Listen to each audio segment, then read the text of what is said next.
This video is about how cells take the instructions in DNA and use them to make protein. So remember that DNA is the instructions to make protein. They're like recipes. If you follow the recipe, you'll make a protein. Well, what are the recipes? They're the sequences of nitrogenous bases in each gene. We have about 20,000 genes in our DNA, which means if you read all the nitrogenous bases on each gene, you could make about 20,000 proteins. Why do you want to make protein? Well, proteins have all kinds of functions in the cell. They are also one of the main components that make up cells. And remember, cells make up organisms, so this is why DNA is important. It's the instructions to make proteins and therefore cells and organisms. Well, how does this relate to genetics? Remember we said that a genotype is the genetic makeup of an organism and we represented it as letters, like big A or little a. We got one A from our mom and one A from our dad. But now that you know something about DNA, I can show you what that actually means. The sequence of nitrogenous bases in a gene is the genotype. So for example, let's pretend the sequence of bases in an allele for hair color is AAT, CGA, GCT, GG. We will represent this sequence by simply calling it capital A. Also, let's pretend that the sequence of bases in another allele for hair color is AAT, CGA, GCT, CG. We'll represent this sequence as a little a. Well, then when you put a big A and a little a together, you get a zygote that's big A, little a. Well, then what's the phenotype of this organism? What does this organism actually look like? Well, the phenotype is the protein that is produced from the instructions in DNA. So in this example, capital A will create brown hair and lowercase a will represent blonde hair. So looking at this, you should see how the past unit relates to this unit. We write the genotype of an organism as letters, but what it really is the sequence of nitrogenous bases of an allele. The phenotype is the protein that is produced as a result of the sequence of bases. That protein determines the physical characteristics of the organism, hence the phenotype. Now that we know that DNA is the recipe to make proteins, how do we actually synthesize a protein? By the way, the word synthesize means to make or create. The process of synthesizing a protein is called protein synthesis. There are two main steps. The first step is called transcription. Transcription is a process of copying DNA into a new molecule called mRNA. The second step is translation. This is when the mRNA that was just made in transcription is made into an amino acid chain, which is also simply called a protein. Why do we need two separate steps in protein synthesis? Why can't DNA just immediately make a protein? Well, DNA is stuck within the nucleus of a eukaryotic cell. It cannot leave, ever. Protein is produced by ribosomes in the cytoplasm. So how do we get the recipe book, the instructions in the nucleus, to the ribosomes in the cytoplasm to make protein? That's why you need an intermediate molecule, a messenger to carry the instructions in the DNA over to the ribosome. This messenger is called mRNA, or messenger RNA. Messenger RNA is a type of nucleic acid, just like DNA. It also is made of nucleotides, just like DNA, but you'll notice there are some slight differences between the nucleotides of mRNA and DNA. mRNA nucleotides have a phosphate group, just like DNA. It also has sugar, but the sugar is called ribose sugar. It is similar to deoxyribose in DNA, but not identical. Finally, mRNA nucleotides also have nitrogenous bases, but notice one of the bases is different from the bases in DNA. It has adenine, uracil, cytosine, and guanine. Uracil is only found in mRNA and takes the place of thymine that is only found in DNA. mRNA is also in a helix, but it is single-stranded, not double-stranded like DNA. Now that you know about mRNA, how does transcription happen? Transcription occurs within the nucleus of a eukaryotic cell. Enzymes copy the DNA into mRNA so that the mRNA can leave the nucleus and bring the recipe to the cytoplasm. For example, let's pretend the sequence of one gene of DNA is ACG, TAG, CGA, ATG. The copied mRNA sequence would be UGC, AUC, GCU, UAC. Notice it follows normal complementary base pairing rules. A matches with T and C matches with G. Except one huge difference. There are no thymines in mRNA, so it has U's instead of T's. This is a key point. If you ever see a sequence of nitrogenous bases and there are uracils, U's, and not thymines, T's, then the molecule is mRNA, not DNA.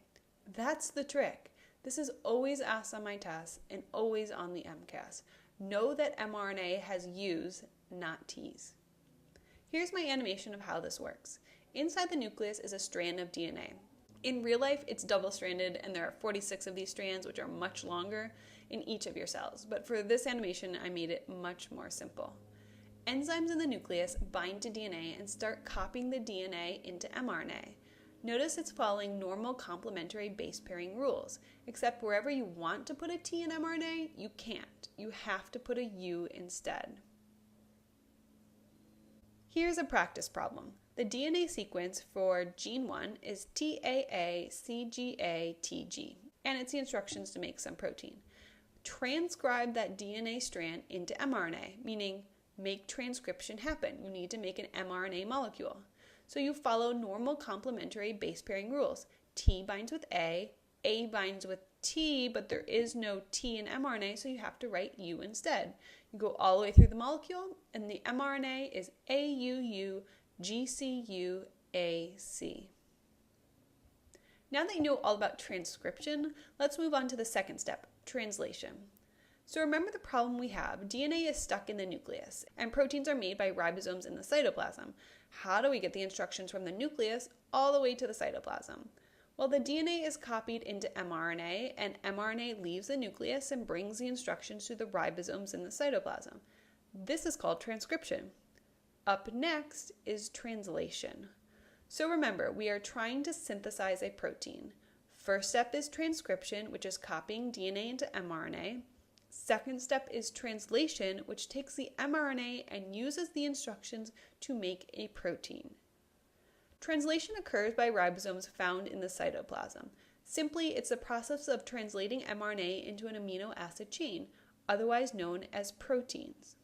For example, if the DNA sequence is ACG, TAG, CGA, ATG, then the mRNA sequence is complementary of that. UGC, AUC, GCU, UAC. Remember, there's no T's in mRNA, only U's. Then the amino acid sequence would be cytosine, isoleucine, alanine, and tyrosine. I just abbreviated them with the first 3 letters. How were these amino acids made? That's what I'm about to show you. Every 3 nitrogenous bases in mRNA codes for an amino acid.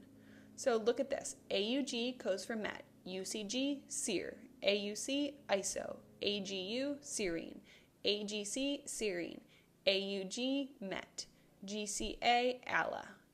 How would you know what these amino acids are? Well, there is a chart. Every 3 mRNA nitrogenous bases code for an amino acid. You will always have a chart, so you'll never have to memorize all of these letters and what amino acids it codes for, but you should be able to read the chart. Notice every 3 bases in mRNA matches up with an amino acid. Many amino acids stuck together is called an amino acid chain, or a polypeptide, or a protein. All of these things mean the exact same thing. If you look at the chart, you'll notice that some of the 3 mRNA bases translate to the exact same amino acid. For example, look at UCU, right up here. It translates to the amino acid serine. So does UCC, UCA, and UCG. Browse that chart, you'll see that a lot of these 3 mRNA bases translate to the exact same amino acid. This is important because it helps protect the cell from mutations, which we'll talk about in the next video. Here's an example of how transcription and translation work together to synthesize a protein. In this example, the DNA sequence is TAC, GCA, CAT, TTA, CGT, ACG, CGG. The DNA is first transcribed into mRNA in the nucleus. T's with A's, C's with G's, but notice again, there are actually no T's in mRNA, only U's. So when you write this out and you want to put a T in mRNA to match up with the A, don't put a T, only put a U. Then the mRNA is translated into amino acids in the cytoplasm by ribosomes. Every 3 mRNA nucleotides is a match for an amino acid. You'll always have a chart to figure out what the amino acid is based on what the 3 mRNA bases are. Try this practice problem. If the DNA sequence is TAC, GCG, TTC, ATC, what is the protein sequence? Well, first you have to transcribe the DNA into mRNA. Then you have to use the chart to translate the mRNA into an amino acid chain. The final answer, if you were to look up every single one of these mRNA bases, would be MET, ARG, lyse. Notice the last grouping of mRNA, UAG, codes for a stop codon. UAG, it says stop right here.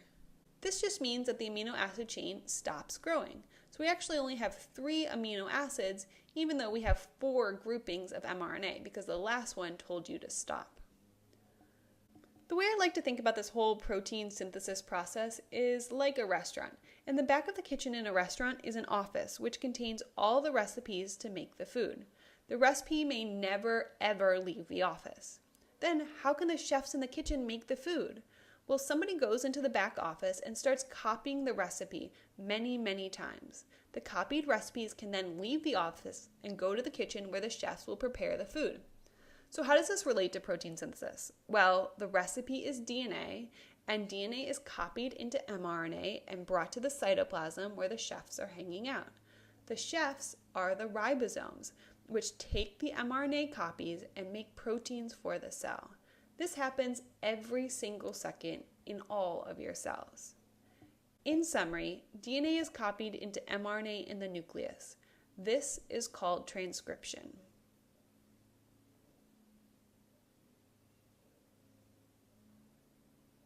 mRNA then leaves the nucleus and goes to the cytoplasm. In the cytoplasm, the ribosomes translate the mRNA into amino acids to be used in the cell.